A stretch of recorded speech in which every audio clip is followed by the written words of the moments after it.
En TB intestinal no hay muchas cosas que decir. El tratamiento ya saben cuál es igualito. Las manifestaciones clínicas son diarrea generalmente, pérdida de peso, ¿ya? Y en todo lo que ustedes quieran diagnosticar y esté involucrado TB como sospecha clínica, hay que buscar anatomía patológica o hay que cultivar. Por lo tanto, la forma de hacer el diagnóstico es colonoscopía más biopsia. ¿Ya? No BKNS, ¿ah? Colonoscopía más biopsia. Y el sitio predilecto, ileón terminal, región ileocecal, que es lo mismo, ¿ya? Ileón terminal, región ileocecal. Se puede hacer otras cosas también, radiografía de colon a doble contraste, ¿no? Tránsito intestinal, qué sé yo. Nos va a acercar al diagnóstico, pero el diagnóstico definitivo es con biopsia. Hay que demostrar granuloma, ¿ya? Hay que demostrar granuloma. Y ahí está, miren, de las tantas veces que han preguntado, una de las formas ha sido así. No sé para qué le ponen este porcentaje, debe ser para distraer un poco. Dice en el 85% de los pacientes con enteritis tuberculosa, para no decir tuberculosis intestinal. El sitio de afección es lo mismo. ¿Cuál es? Así es, región ileocecal. ¿Ya? No es el único lugar, es lo más común. Esto. Mujer de 37 años con diagnóstico de VIH, presenta diarreas asociadas a pérdida importante de peso, entre paréntesis más de 10% del peso inicial. Esto también es importante para acordarnos qué cosa significa pérdida importante de peso. Pérdida significativa de peso, más del 10% del peso inicial. ¿Ya? En los últimos 3 meses, con fiebre a predominio nocturno, o sea, 3 meses de fiebre tiene. ¿Ya? Cuando hay fiebre prolongada en VIH, eso es TB.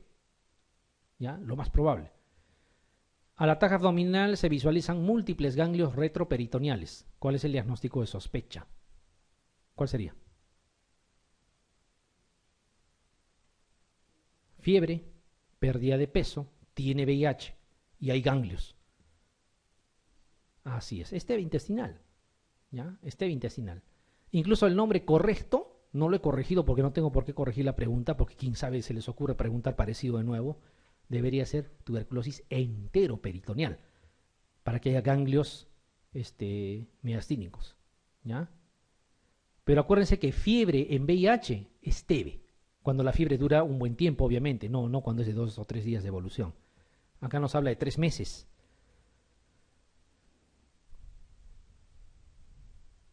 Lógicamente acá está enfermedad celíaca, intestino irritable, y es justamente lo que diagnostican a veces de manera errónea cuando van. Pancreatitis crónica no puede ser.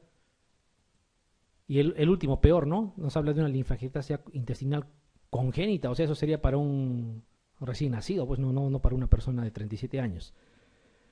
En un caso altamente sospechoso de tuberculosis intestinal o enteroperitoneal, cualquiera de las dos, ¿cuál es el método diagnóstico que sería confirmatorio? Confirmatorio, o sea, dice es. Así es, colonoscopía más biopsia. Ve que en ese les puede llamar la atención. Cuidado, eso no garantiza nada. ¿Ya? Ve que en ese no. Pero colonoscopía más biopsia sí. ¿Por qué ve que en ese no? Ya que nadie me pregunta.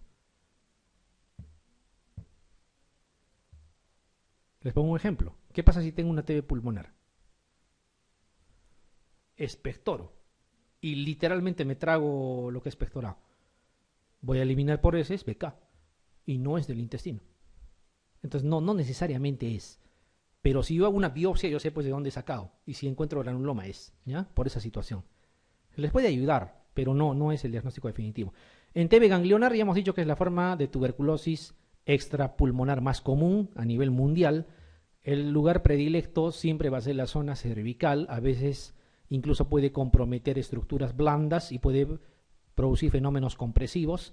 A veces fistuliza, ¿ya?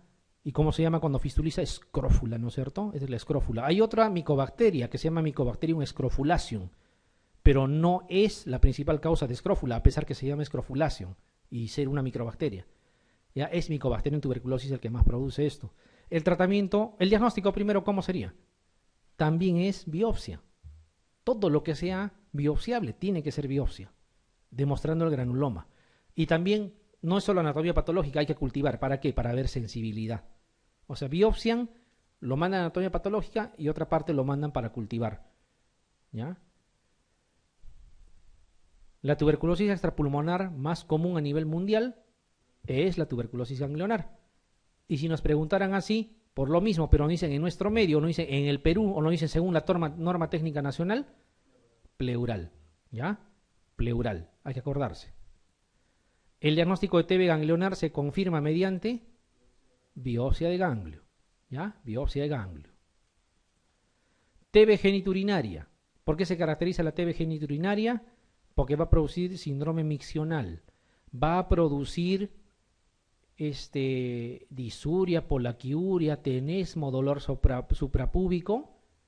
¿Ya? O sea, parece una ITU con orina con pH ácido y que en los urocultivos nunca crece nada. Urocultivo negativo, negativo, negativo, claro, porque no es bacteria, no es E. coli.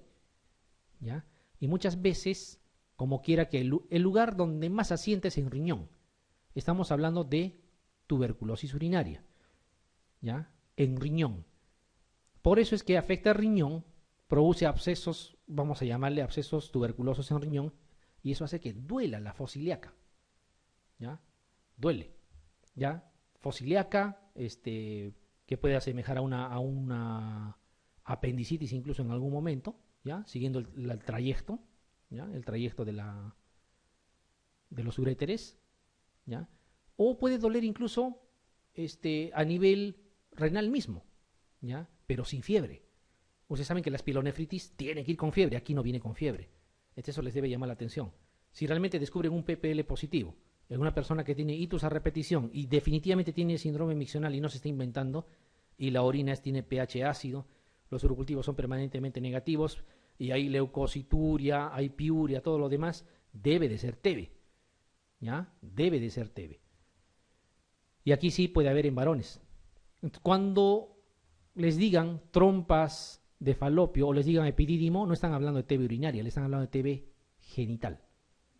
¿Ya? Y como produce esterilidad tanto en el varón como en la mujer, ¿será bilateral o unilateral? Bilateral. Porque si fuera unilateral, pues el otro lado compensa. ¿Ya? Entonces, cuando la TB genital sí se produce en trompas a nivel de sexo femenino, produce esterilidad, y en varones en epidídimo, produciendo un epidídimo indurado, no doloroso, ¿ya? Y que obviamente causa esterilidad también. Ya hemos dicho, la lesión renal puede producir abscesos incluso, tuberculosos.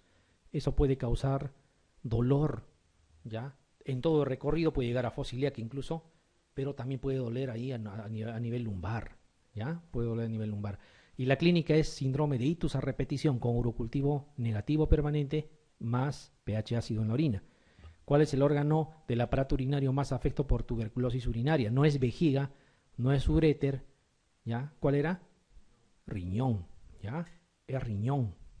Hay que acordarse. La primera manifestación clínica de la tuberculosis geniturinaria suele ser cólico nefrítico. Podría darte, ¿no? Podría darte cólico nefrítico, no es. Hematuria macroscópica, que también te puede dar hematuria, no es. Síndrome cistítico, todo lo que hemos dicho, de ITU baja, con orinas asépticas, o sea que no tienen cultivos positivos. Esa es la respuesta.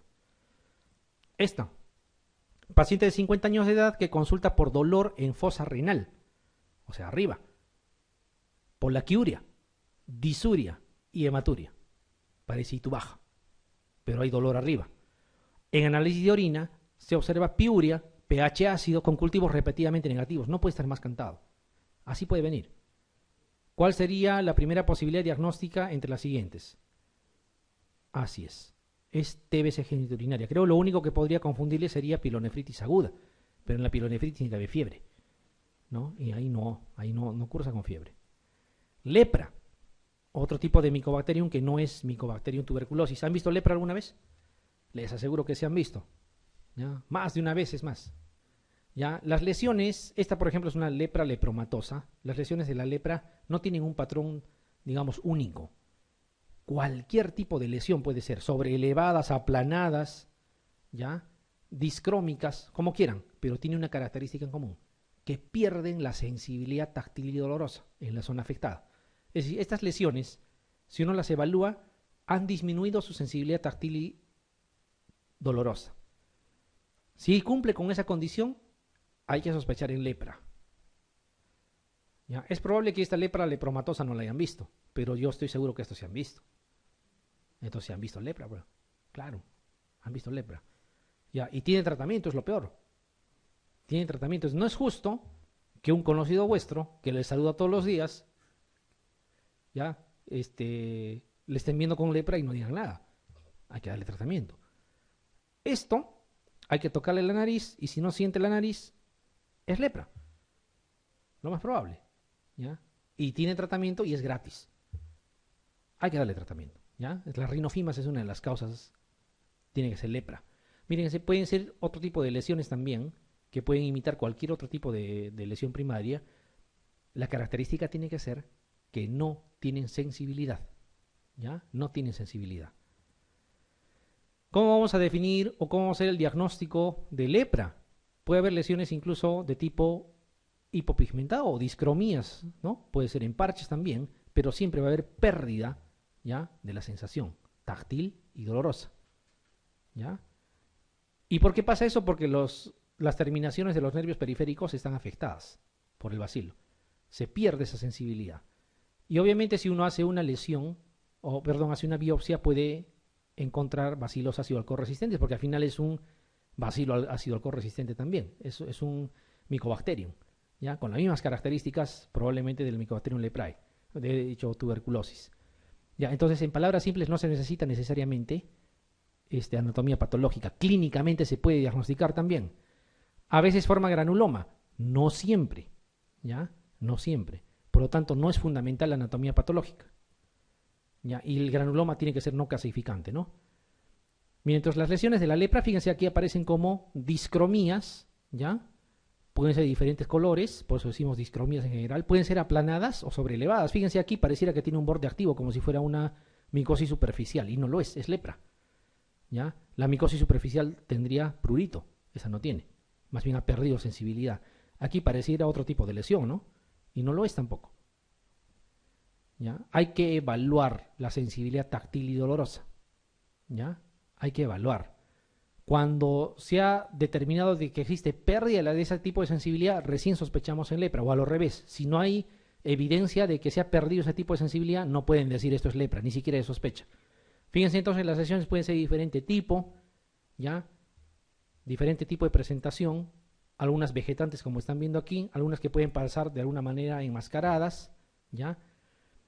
No van a causar prurito, no duelen, ¿ya? Pueden aparecer en cualquier parte del cuerpo y puede ser diagnosticada fácilmente por signos clínicos, no necesitas necesariamente la anatomía patológica.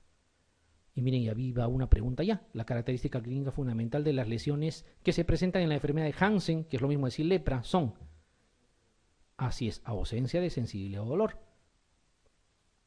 Esta otra, para que se acuerden, siempre van a escuchar de lepra lepromatosa, de lepra tuberculoide, de lepra paucibacilar, de lepra multibacilar. No es difícil el diagnóstico, solamente contar las lesiones.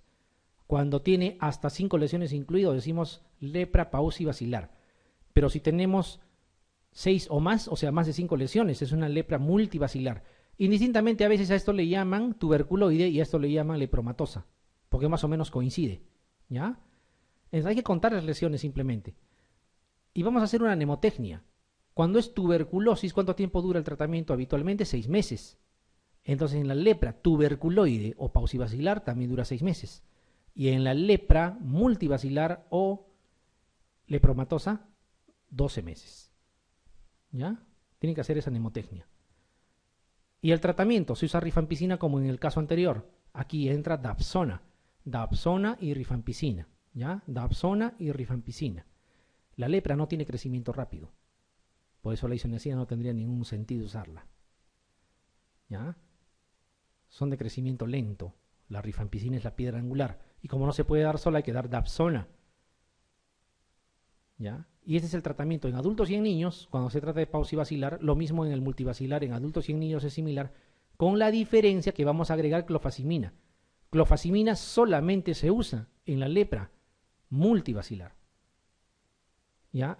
Rifampicina ya saben que puede cambiarle la coloración a las secreciones, ¿no es cierto? La dapsona casi no tiene efectos colaterales, salvo las personas que tienen hipersensibilidad a sulfas. En cambio, la clofazimina puede cambiar la pigmentación de la piel temporalmente, mientras dure la exposición al fármaco. Y eso puede hacer pensar a la persona que está empeorando su cuadro de lepra. O sea, hay que advertirle, ¿ya? De que puede haber cambios temporales en la pigmentación de la piel mientras tome su medicación. Paciente de 43 años con rinofima, de 4 años de evolución. Aquí faltaba que digan amigo de médicos que le dan la mano todos los días y no le dicen nada.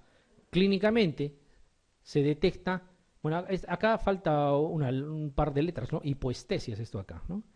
Clínicamente se detecta hipoestesia en la zona afectada. Y el estudio histopatológico únicamente revela tejido inflamatorio, o sea, no es contundente el estudio histopatológico, pero hay hipoestesia y hay una lesión típica que es rinofima. ¿Qué cosas sospecharían? ¿En lepra o no? Claro. Dice, ¿qué tratamiento instalaría usted? Sintomático, no puede ser.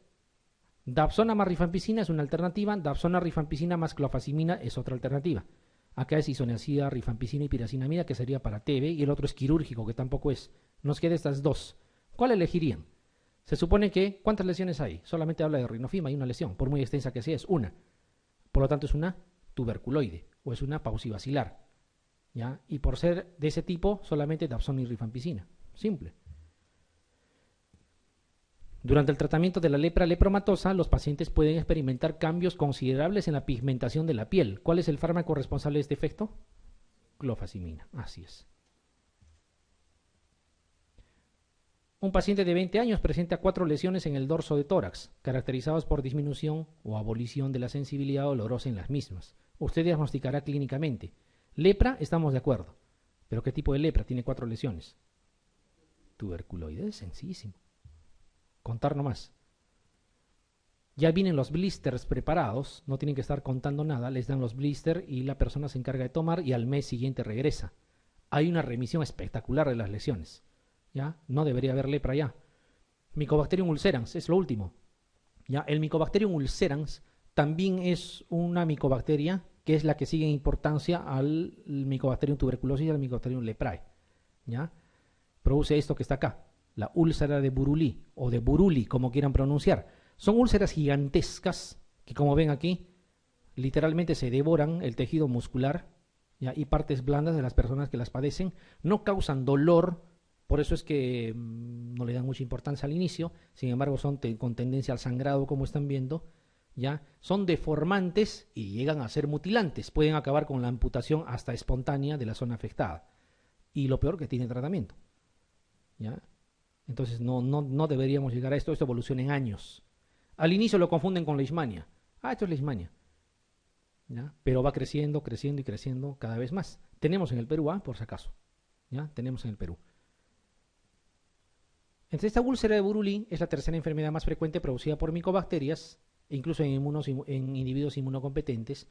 La úlcera no duele, ¿ya? Tiene márgenes socavados, como han visto, el fondo es necrótico, preferentemente en extremidades, como han visto en la foto anterior, ¿ya? Y también donde haya procedencia de una zona endémica. En el estudio histológico, cuando ustedes hacen la biopsia, no esperen encontrar granuloma, a pesar de que se trata de una micobacteria, ¿ya?